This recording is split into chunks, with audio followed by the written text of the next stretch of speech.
bagaimana bekal seorang ibu mengubah sejarah makan tengah hari sekolah di Malaysia. Sebagai orang Amerika, kenapa pula awak berpihak pada Malaysia? Sebuah peristiwa yang mengejutkan telah berlaku. Bermula daripada kontroversi popiah basah di sebuah sekolah rendah di Kuala Lumpur, ia kini menggegarkan sistem makan tengah hari sekolah di seluruh negara. Di tengah-tengah pergolakan ini, adalah seorang ibu berbangsa Amerika yang menyediakan bekal untuk anak perempuannya. Bekal tersebut telah mencetuskan perdebatan sengit dalam kalangan ibu bapak dan akhirnya mengubah sejarah makan tengah hari di sekolah rendah Malaysia. Apa sebenarnya yang telah berlaku? Inilah kisah revolusi popiah basah yang dicetuskan oleh seorang ibu yang berani. Nama saya Sarah. Saya seorang suri rumah sepenuh masa yang berasal dari Chicago, Amerika Syarikat dan kini menetap di Kuala Lumpur. Walaupun pengenalan diri saya kedengaran biasa, hidup saya jauh dari biasa. Semuanya berubah ketika saya berusia 19 tahun. Apabila saya secara tidak sengaja menonton sebuah drama bersiri Malaysia yang mengubah takdir saya sepenuhnya. Jujur saya katakan pada waktu itu saya sudah mula bosan dengan makanan Amerika. Setiap hari meja makan kami dipenuhi dengan pizza burger dan makaroni keju secara berulang-ulang. Malah untuk makan malam hari jadi saya yang 19 hidangannya hanyalah stik dan kentang goreng yang berminyak. Pada malam itulah, ketika saya menukar-nukar saluran televisyen saya terpaku pada satu babak dalam sebuah drama Malaysia. Sebuah keluarga sedang duduk bersila di sekeliling hidangan menikmati nasi kerabu dengan penuh selera. Melihat mereka menikmati setiap suapan nasi biru bersama ulam-ulaman segar, sambal pedas, dan ayam percik yang kelihatan begitu lazat saya seolah-olah terpukau. Saya terpesona melihat skrin seakan-akan disihir. Namun yang paling mengejutkan saya adalah apabila saya melihat hidangan rendang tok buat pertama kalinya dalam drama itu. Bunyi rendang yang menggelegak perlahan di dalam kuali warna dagingnya, yang perang keemasan disaluti rempah ratus pekat, ditambah pula dengan aroma serai, lengkuas dan santan yang harum dimakan pula dengan pulut kuning panas. Babak itu seolah-olah membangkitkan selera saya ke satu tahap yang tidak pernah saya alami sebelum ini. Negara yang mempunyai hidangan sehebat itu, tempat apakah agaknya, rasa ingin tahu yang polos itulah yang menjadi permulaan segalanya. Rasa ingin tahu itu berkembang daripada makanan Malaysia kepada drama-drama Melayu. Dan sebelum saya sadar saya telah menjadi peminat tegar budaya Malaysia. Setelah menjadi peminat Malaysia, saya bertekad untuk mencoba sendiri keenakan makanan Malaysia. Namun saya berdepan dengan cabaran yang besar. Pada masa itu sangat sukar untuk mendapatkan bahan-bahan masakan Malaysia yang asli di Amerika. Saya tidak berputus asa, saya menjelajah ke seluruh kedai runcit Asia di pinggir bandar Chicago. Selepas bersusah payah, akhirnya saya berjaya menemui belacan dan gula Melaka. Saya coba memasak rendang dan nasi goreng. Sejujurnya, rasanya jauh berbeza daripada yang saya harapkan. Ia hanyalah tiruan rupa makanan dalam drama sangat kekok. Walaupun begitu, seluruh proses mencari bahan dan memasak itu sendiri sudah cukup membahagiakan saya. Namun ibu bapak saya, risau saya terlalu taksub dengan sebuah negara yang pelik. Rakan-rakan saya juga bertanya dengan hairan, apa kena dengan awak Nisara? Tetapi saya tidak dapat berhenti. Saya terlalu ingin tahu tentang negara yang bernama Malaysia.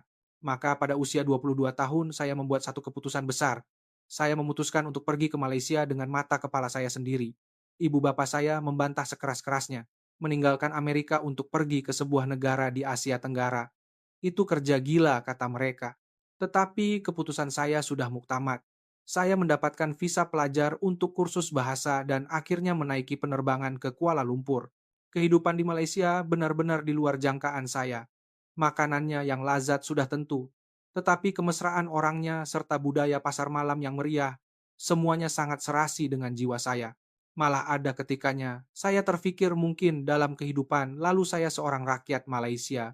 Mungkin karena ia sangat berbeza dengan persekitaran yang saya alami di Amerika. Di Amerika, cuaca yang sering mendung dan kelabu membuatkan suasana terasa berat dan suram. Tetapi Malaysia berbeza. Ia adalah sebuah dunia baru yang cerah mesra dan penuh dengan keenakan.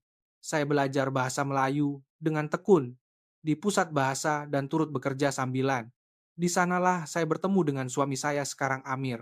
Amir menegur saya setelah melihat saya bekerja sambilan dengan penguasaan bahasa Melayu yang masih kekok. Hubungan yang bermula dengan perkenalan biasa itu akhirnya membawa kami ke jenjang pelamin. Pada mulanya, ibu mentua saya berasa sedikit janggal dengan menantu orang asing. Tetapi, setelah beliau melihat betapa ikhlasnya saya mencintai Malaysia dan masakannya, beliau mula mengajar saya memasak satu persatu. Daripada cara membuat sambal belacan yang sempurna rahasia, memasak gulai tempoyak sehinggalah cara menganyam ketupat pada hari raya. Dapat mewarisi kemahiran, memasak ibu mentua saya adalah salah satu anugerah terbesar dalam hidup saya. Kemudian anak perempuan kami Maya dilahirkan. Kami menjalani kehidupan yang bahagia di Kuala Lumpur. Maya membesar dengan makanan Malaysia. Dia sudah terbiasa dengan meja makan yang sentiasa terhidang dengan nasi sup panas dan 3 atau 4 jenis lauk pauk. Apabila dia mula bersekolah, dia membesar dengan makanan yang disediakan di kantin sekolah kebangsaan, menjadikannya seorang anak yang benar-benar bercita rasa Malaysia. Tetapi pada suatu hari suami saya tiba-tiba menerima arahan untuk berpindah ke cawangan syarikatnya di New York. Setelah 15 tahun, saya akan kembali ke tanah air saya. Saya tidak tahu sama ada perlu gembira atau takut. Yang paling merisaukan saya ialah Maya, anak yang hanya membesar di Malaysia. Adakah dia mampu menyesuaikan diri dengan sekolah di Amerika? Perkara ini sentiasa bermain di pikiran saya. Maka setelah 15 tahun saya kembali semula ke Amerika.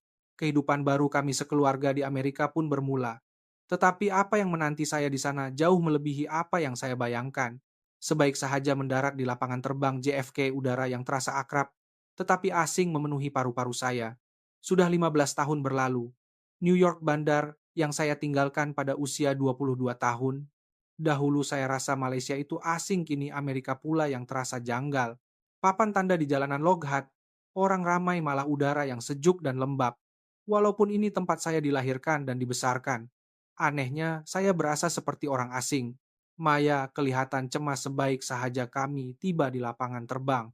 Berusia 9 tahun bagi seorang anak yang hanya dibesarkan di Kuala Lumpur, Amerika adalah dunia yang sama sekali berbeza. Walaupun dia boleh berbahasa Inggris, ia masih kedengaran kekok. Dan segala-galanya di sekelilingnya terasa asing. Amir terus ke pejabat, manakala saya menghantar Maya ke sekolah barunya. Bangunan sekolah di Amerika yang diperbuat daripada batu bata lama memberikan suasana yang berat berbeza dengan kemudahan sekolah di Malaysia yang cerah dan kemas. Di pintu pagar sekolah Maya menggenggam tangan saya erat. Tapak tangannya yang kecil basah berpeluh. Jelas sekali betapa gementarnya dia. Hari pertama berlalu dengan lebih lancar daripada yang dijangkakan. Guru kelasnya Cikgu Anderson memperkenalkan Maya kepada rakan-rakan sekelasnya dengan ramah. Katanya beberapa orang murid datang mendekatinya dengan riak wajah yang penuh ingin tahu. Apabila pulang ke rumah, riak cemas di wajah Maya sedikit reda. Oke, katanya perlahan. Melihat ekspresi itu saja sudah cukup melegakan saya. Masalah bermula pada hari kedua. Maya pulang dari sekolah dengan wajah yang muram luar biasa. Saya bertanya dengan berhati-hati apa yang berlaku, tetapi jawaban yang saya terima sangat tidak dijangka. Lapar, katanya. Maya hampir tak makan tengah hari tadi. Saya bertanya apa yang dia makan. Maya mengeluh panjang. Pizza, nugget ayam, dan kentang goreng. Menu untuk sehari suntuk, semuanya makanan bergoreng atau diproses. Bagi Maya yang sudah terbiasa dengan makan tengah hari berkhasiat di sekolah Malaysia, sudah tentu sukar untuk dia menyesuaikan diri. Saya teringat akan makan tengah hari di sekolah Malaysia. Nasi panas dan sup serta 3 atau 4 jenis lauk adalah perkara biasa. Telur masak kicap atau sayur kangkung goreng belacan sentiasa ada.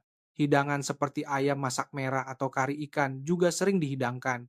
Pakar pemakanan menyediakan menu yang seimbang dari segi kalori dan nutrien. Maya membesar dengan makanan seperti itu. Tetapi makan tengah hari di Amerika, sejujurnya semasa zaman persekolahan saya pun, ia tidaklah begitu hebat. Selepas 15 tahun, saya berharap ada perubahan, tetapi nampaknya tidak banyak yang berubah. Masih berminyak, kurang sayur-sayuran. Maya pulang ke rumah setiap hari dalam keadaan lapar.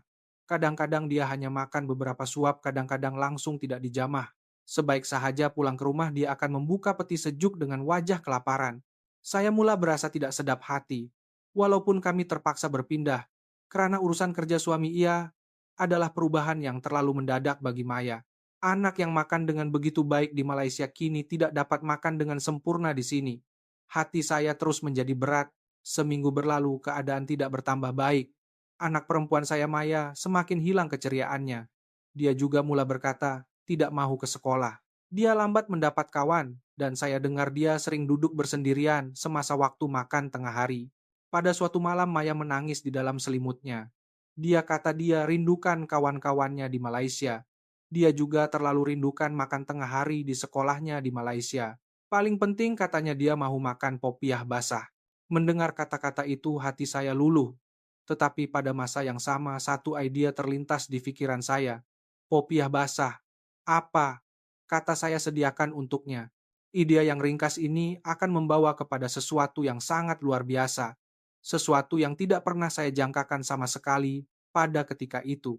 Keesokan paginya saya bertanya kepada Maya, dengan berhati-hati Mama, buatkan popiah basah untuk Maya nak tak, bawa bekal ke sekolah. Mata Maya bersinar-sinar. Betul ke Mama popiah yang digulung panjang tuh, macam yang kita makan kat Malaysia. Wajah anak itu kembali ceria setelah sekian lama. Melihat ekspresi itu sahaja sudah cukup untuk menguatkan tekad saya. Masalahnya ialah bahan-bahan. Tidak mudah untuk mendapatkan bahan-bahan popiah basah yang asli di New York. Selepas pulang dari kerja saya dan suami memandu mencari pasar raya Asia, kami menemui sebuah pasar raya Malaysia di pinggir bandar. Berbanding 15 tahun lalu, saiznya sudah jauh lebih besar. Berkat populariti makanan Malaysia, saya dapat membeli sengkuang tauhu kulit popiah dan kuah cili manis. Satu persatu, bahan dimasukkan ke dalam troli hati saya berdebar-debar. Akhirnya saya boleh menyediakan popiah basah yang sebenar. Harganya 2-3 kali ganda lebih mahal berbanding di Malaysia, tetapi itu tidak mengapa. Pukul 5 pagi saya terus ke dapur, tanpa teraga-aga. Popiah perlu disediakan segar. Jika dibuat sehari sebelumnya, intinya akan berair dan kulitnya akan lembik. Hanya popiah yang baru dibuat mempunyai rasa yang asli. Mula-mula saya menumis inti sengkuang dengan udang kering sehingga wangi. Kemudian saya menyediakan telur dadar nipis dan mengguntingnya halus. Taugeh dicelur sekejap. Dan yang paling penting, sos manis dan sos cili. Saya menyapu sos pada kulit popiah, meletakkan daun salad, kemudian inti sengkuang taugeh telur hancur dan sedikit kacang tumbuk. Semasa menggulung popiah itu, saya teringat akan ibu mentua saya. Kali pertama belajar membuat popiah, ibu mentua saya memegang tangan saya. Katanya inti kena letak di tengah biar setiap gigitan ada rasa. Saya teringat akan kemahiran itu sambil menggulung popiah satu persatu. Popiah yang digulung kemas kelihatan begitu menyelerakan. Satu gulung, dua gulung, tiga gulung. Saya membuat lebih sedikit daripada yang Maya perlukan. Mana tahu kawan-kawannya ingin merasa. Apabila Maya bangun, saya tunjukkan kepadanya bekas bekal yang berisi popiah yang telah dipotong cantik. Anak itu tersenyum gembira. Senyuman yang sudah lama tidak saya lihat. Dalam perjalanan ke sekolah, Maya memeluk erat. Beg bekalnya seolah-olah ia adalah harta karun. Bayangnya yang melambai tangan sambil berlari masuk ke pintu pagar. Sekolah kelihatan berbeza daripada semalam. Menjelang petang, saya mula berasa cemas. Adakah kanak-kanak lain akan menganggapnya pelik? Adakah dia akan disisihkan karena popiah itu? Pelbagai kebimbangan bermain di pikiran saya. Tetapi riak wajah Maya ketika pulang dari sekolah sangat di luar dugaan. Dia berlari masuk ke rumah dengan teruja. Mama, kawan-kawan habiskan semua. Pada mulanya, saya tidak paham. Dihabiskan adakah dia dibuli? Tetapi Maya menjelaskan bahwa kawan-kawannya sangat terpegun dengan popiah basah itu. Mereka bertanya, apa itu nasi yang dibalut dengan kertas putih nipis? Mereka beratur untuk merasa seorang sedikit. Akhirnya, Maya hanya dapat makan 2-3 potong. Selebihnya habis dimakan oleh kawan-kawannya. Tetapi wajahnya sangat ceria. Katanya, semua kawan-kawannya kata popiah itu sangat sedap. Riuh satu kelas. Keesokan harinya, Cikgu Anderson menelepon saya. Beliau bertanya jika boleh mendapatkan resipi popiah itu. Bekal Maya telah menjadi bualan di dalam kelas. Cikgu itu sendiri telah mencobanya dan berkata ia benar-benar hebat. Apa yang lebih mengejutkan ialah reaksi kanak-kanak. Kanak-kanak yang biasanya tidak menyentuh sayur-sayuran pun makan sengkuang dan taugeh di dalam popiah itu tanpa ragu-ragu. Cikgu Anderson sendiri turut berminat dengan popiah basah. Berbeza dengan kebimbangan saya, popiah itu sangat populer. Kanak-kanak dan guru-guru menyukainya. Maya akhirnya mula mendapat tempat di sekolah itu. Saya menarik nafas lega. Saya pikir perkara baik ini akan berterusan. Sehingga saat itu saya benar-benar tidak menyangka bahwa popiah basah yang kecil itu akan mencetuskan ribut yang begitu besar. Berita tentang popiah itu tersebar dengan pantas. Bukan sahaja di kelas Maya, malah kelas sebelah dan murid-murid senior juga mula bercakap tentang gulungan putih pelik yang sedap itu. Oleh karena saya menyediakan popiah untuknya setiap hari kini, setiap kali waktu makan tengah hari, rakan-rakannya akan mengerumuni Maya. Maya menjadi bintang populer di sekolah. Anak yang dahulunya makan seorang diri, kini dikelilingi oleh kawan-kawan sambil ketawa. Sebagai seorang ibu, tiada apa yang lebih membahagiakan. Saya semakin bersemangat membuat popiah. Tetapi pada suatu petang, satu nomor yang tidak dikenali menelepon saya. Penelpon itu memperkenalkan dirinya sebagai wakil ibu bapa Puan Eleanor Thompson. Suaranya tajam. Sepanjang perbualan, saya dapat merasakan nada yang tidak menyenangkan. Puan Sarah, saya dengar anak perempuan Anda membawa makanan yang pelik ke sekolah. Makanan pelik? Maksud Puan popiah basah. Itu makanan Malaysia, itulah masalahnya, dengus Puan Eleanor. Anak-anak lain merengek mahukan makanan itu. Mereka bergaduh dengan ibu bapa mereka meminta dibuatkan popiah. Disebabkan awak sekolah jadi bising. Saya berasa tidak masuk akal. Apa salahnya jika kanak-kanak menyukainya? Saya tidak paham. Ia hanyalah bekal makanan. Suara Puan Eleanor menjadi lebih dingin. Awak pun orang Amerika kan? Kenapa perlu bersusah payah menyebarkan makanan asing? Anak-anak kita sepatutnya makan makanan Amerika. Selepas meletakkan telepon, tangan saya menggeletar. Entah karena marah atau sedih. Adakah menyediakan bekal untuk anak perempuan saya satu jenayah? Beberapa hari kemudian, satu notis rasmi datang dari sekolah, meminta saya menghadiri mesyuarat ibu bapa tergempar. Topiknya budaya dan kepelbagaian makanan tengah hari sekolah. Mesyuarat diadakan karena popiah basah saya. Pada hari mesyuarat, sebaik sahaja saya melangkah masuk ke dewan, semua mata tertumpu pada saya. Hampir tiada pandangan mesra. Kebanyakannya adalah pandangan asing atau bermusuhan. Puan Eleanor yang duduk di barisan hadapan sedang merenung saya. Apabila mesyuarat bermula, Puan Eleanor naik ke pentas. Baru-baru ini sejenis makanan asing tertentu telah menjadi isu di sekolah. Amerika mempunyai tradisi makanannya sendiri. Waktu makan tengah hari juga adalah masa untuk mempelajari tradisi itu. Jika makanan asing berleluasa, identitas kita akan menjadi kabur. Beberapa orang ibu bapa mengangguk setuju. Puan Eleanor menuding ke arah saya. Puan Sarah yang duduk di sana awak juga orang Amerika. Tetapi awak adalah orang Amerika yang telah meninggalkan Amerika, meninggalkan tanah air, berkahwin dengan lelaki Malaysia, makan makanan Malaysia, dan membesarkan anak mengikut cara Malaysia. Kenapa orang seperti itu perlu kembali ke sini? Adakah awak mahu anak-anak kami juga menjadi seperti orang Malaysia? Awak pengkhianat, pengkhianat. Perkataan itu menusuk jantung saya seperti paku. Dewan menjadi riuh. Saya tidak dapat berkata apa-apa. Pipi saya terasa panas. Di negara tempat saya dilahirkan, saya dianggap pengkhianat. Selepas pulang ke rumah, saya menangis sepuas-puasnya. Tetapi, sambil menangis, saya terfikir, kenapa saya perlu menangis? Adakah salah menyediakan makanan untuk anak perempuan saya? Selepas air mata saya kering, saya membuat keputusan. Saya tidak boleh mengalah. Saya mesti berjuang.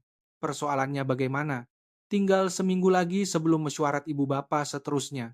Pihak Puan Eleanor memaklumkan bahwa mereka akan secara rasmi mencadangkan usul untuk melarang membawa makanan asing ke sekolah. Saya buntu. Ketika itu, saya menerima panggilan telepon yang tidak dijangka. Puan Sarah, saya Rizal, pakar pemakanan sekolah. Saya ingin bertanya beberapa perkara tentang popiah basah itu. Ada masa Encik Rizal bertanggung jawab ke atas makan tengah hari di sekolah. Dialah yang merancang menu dan menguruskan keseimbangan nutrisi kanak-kanak.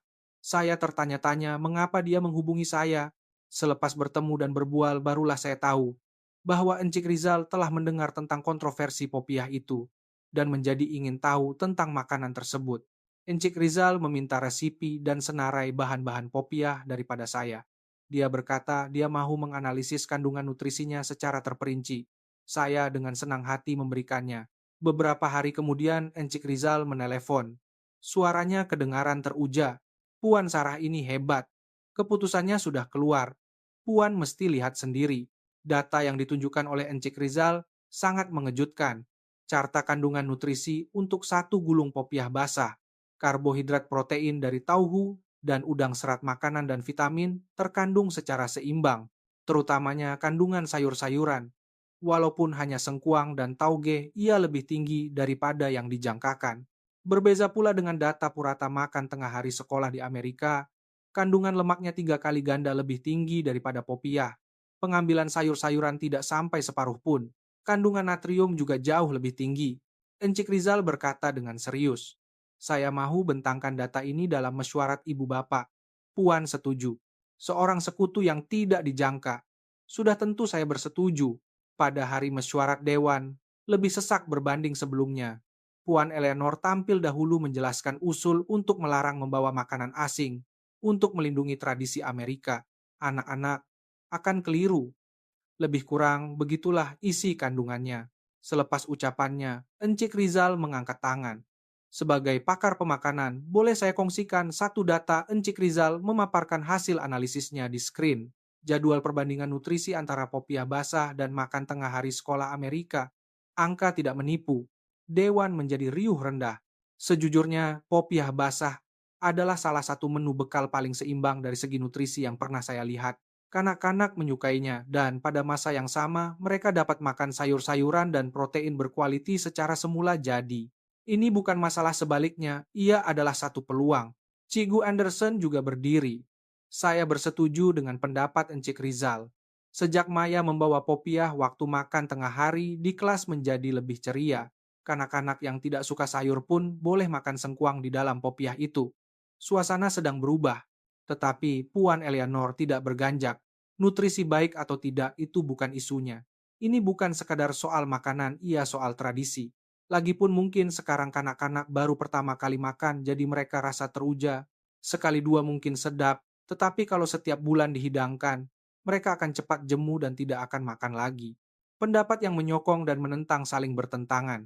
Keputusannya ialah untuk mengadakan undian pada mesyuarat seterusnya. Keputusan masih belum pasti. Hari pengundian pun tiba. Sepanjang minggu itu saya tidak dapat tidur lena. Apabila terserempak dengan ibu bapak lain. Di pintu pagar sekolah, saya berasa sangat kekok. Siapa yang akan mengundi setuju siapa yang akan menentang mustahil untuk meneka hanya dengan melihat riak wajah mereka. Pihak Puan Eleanor nampaknya sedang giat melobi secara senyap, manakala saya tidak dapat berbuat apa-apa. Malam sebelum pengundian Maya masuk ke bilik saya. Mama esok ada apa-apa ke?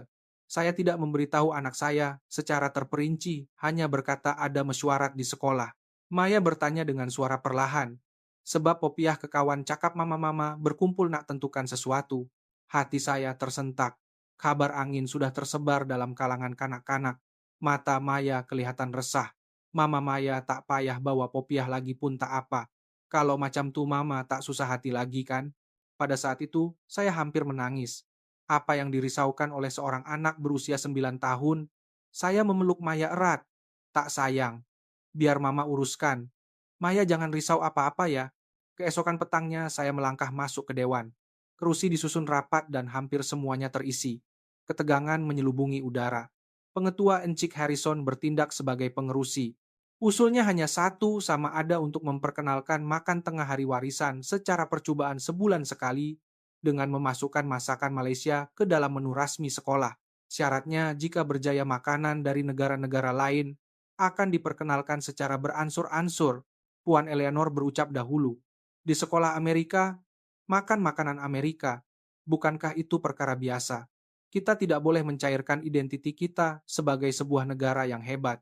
Anak-anak akan keliru. Tepukan gemuruh kedengaran. Penyokong Puan Eleanor agak ramai. Seterusnya, pakar pemakanan Encik Rizal.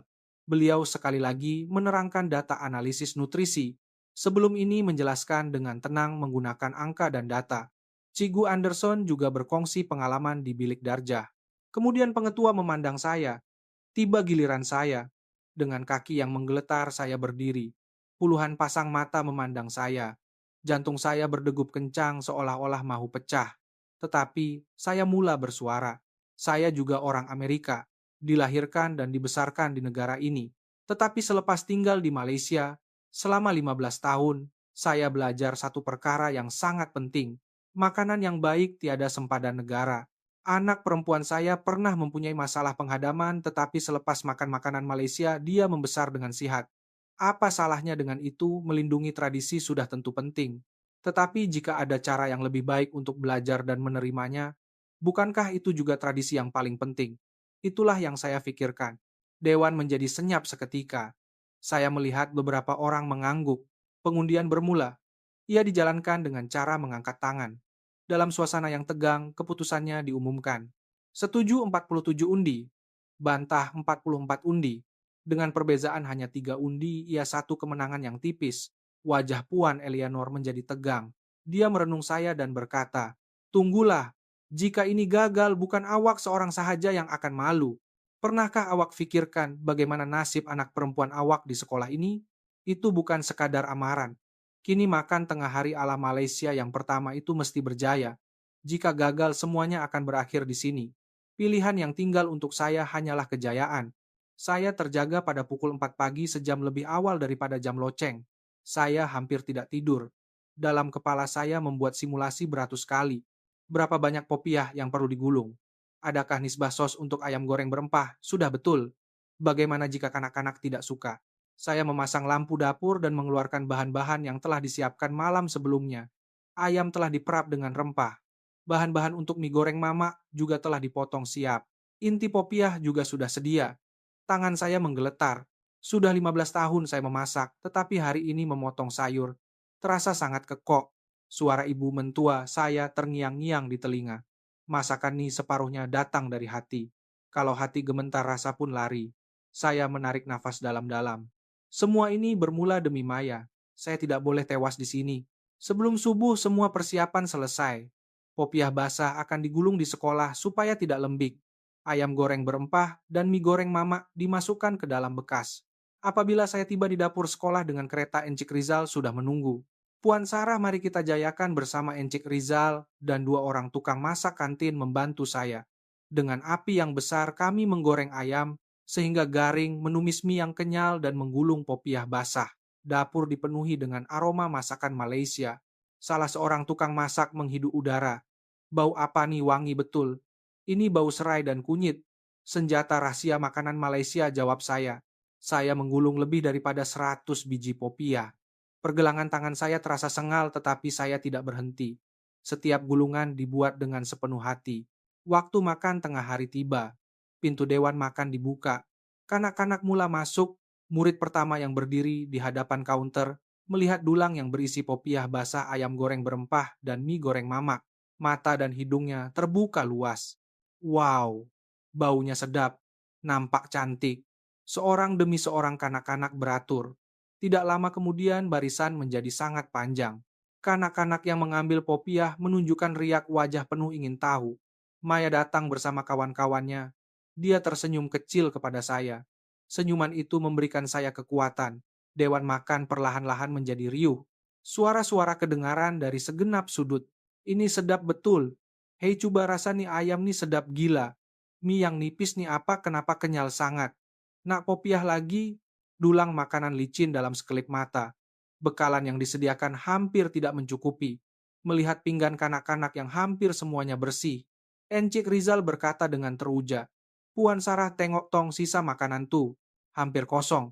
Ini kali pertama berlaku. Selepas waktu makan tengah hari, data yang dikumpul sangat menakjubkan. Jumlah sisa makanan adalah yang paling rendah dalam sejarah. Kadar pengambilan sayur-sayuran 2 kali ganda daripada biasa. Tinjauan kepuasan kanak-kanak juga menunjukkan sokongan yang padu. Ketika saya keluar dari dewan, makan seseorang menghalang laluan saya. Puan Eleanor, jantung saya seakan berhenti berdegup. Apalagi yang dia mau katakan. Tetapi riak wajah Puan Eleanor berbeza daripada yang dijangkakan. Saya cakap terus terang. Anak lelaki saya selalunya makan sikit sangat. Tak pernah habiskan makanan dia. Tapi hari ini dia habiskan semua makanan tengah hari dia. Malah dia beratur untuk tambah lagi. Saya besarkan dia dah 8 tahun, saya tak pernah tahu. Anak saya selera makan macam nih. Puan Eleanor berhenti sejenak. Awak menang. Yang patut diakui harus diakui. Beberapa hari kemudian Puan Eleanor menelepon saya. Katanya anaknya tidak berhenti bercakap tentang popiah basah dan bertanya jika saya boleh mengajarnya cara membuat di rumah. Dia meminta resipi popiah daripada saya. Pada mulanya saya pikir dia bergurau. Bukankah dia yang memanggil saya pengkhianat? Tetapi Puan Eleanor berkata dengan serius, dulu saya terlalu berpikiran sempit. Kenapa awak begitu suka makanan Malaysia sekarang? Saya rasa saya mula paham sikit. Pada hujung minggu itu, saya menjemput keluarga Puan Eleanor ke rumah. Kami membuat popiah basah bersama-sama. Anak lelakinya, Oliver, sangat teruja dapat menggulung popiah. Maya membantunya sambil ketawa di sebelah. Kanak-kanak yang dahulunya kekok, kini menjadi kawan baik. Hari makan tengah hari warisan menjadi acara tetap diadakan sebulan sekali. Bukan sahaja popiah basah, malah nasi lemak ayam percik sate, dan pelbagai hidangan lain diperkenalkan secara bergilir-gilir. Setiap kali jumlah sisa makanan mencatatkan rekod terendah. Kadar pengambilan sayur-sayuran oleh kanak-kanak juga terus meningkat. Encik Rizal mengumpulkan semua data ini dan melaporkannya kepada Jabatan Pendidikan New York. Tidak lama kemudian, Jabatan Pendidikan menelepon. Seorang pegawai berkata mereka mau datang melawat sekolah secara pribadi. Pada hari lawatan Jabatan Pendidikan, saya berasa gemetar sekali lagi, tetapi suasananya sangat mesra. Pegawai itu melihat sendiri. Suasana makan tengah hari mengesahkan reaksi kanak-kanak dan menyatakan kekagumannya. Ini kali pertama kami melihat hasil seperti ini. Peningkatan pengambilan sayur-sayuran sangat menakjubkan. Tetapi yang paling penting, kanak-kanak makan dengan gembira. Itu sangat mengagumkan. Jabatan Pendidikan memberikan satu cadangan. Mereka berkata, mereka mau memperkenalkan case ini kepada sekolah-sekolah lain dan bertanya, sama ada saya boleh menjadi penasihat. Saya seorang suri rumah, sepenuh masa menjadi penasihat Jabatan Pendidikan. Rasanya seperti mimpi. Selepas itu, panggilan telepon mula masuk dari sekolah-sekolah di seluruh New York. Mereka bertanya bagaimana saya memulakannya, bagaimana menu dirancang, dan dari mana bahan-bahan dibeli. Saya menjawab semua soalan sebaik mungkin. Beberapa sekolah saya lawati sendiri untuk mengadakan demonstrasi masakan. Maya juga banyak berubah. Anak yang dahulunya pemalu ketika baru tiba di Amerika, kini dengan yakin memperkenalkan budaya Malaysia di hadapan kawan-kawannya. Apabila ada sesi perkongsian budaya di sekolah, dia secara sukarela akan menerangkan tentang masakan Malaysia. Rakan-rakan sekelasnya memanggil Maya pakar makanan Malaysia. Pada suatu hari, Maya bertanya kepada saya, Mama, bila besar nanti, Maya pun nak jadi macam Mama. Jadi orang yang ajar orang lain memasak. Orang yang pandai masak makanan Malaysia dan makanan Amerika. Hebat kan kalau jadi macam tuh. Hati saya tersentuh.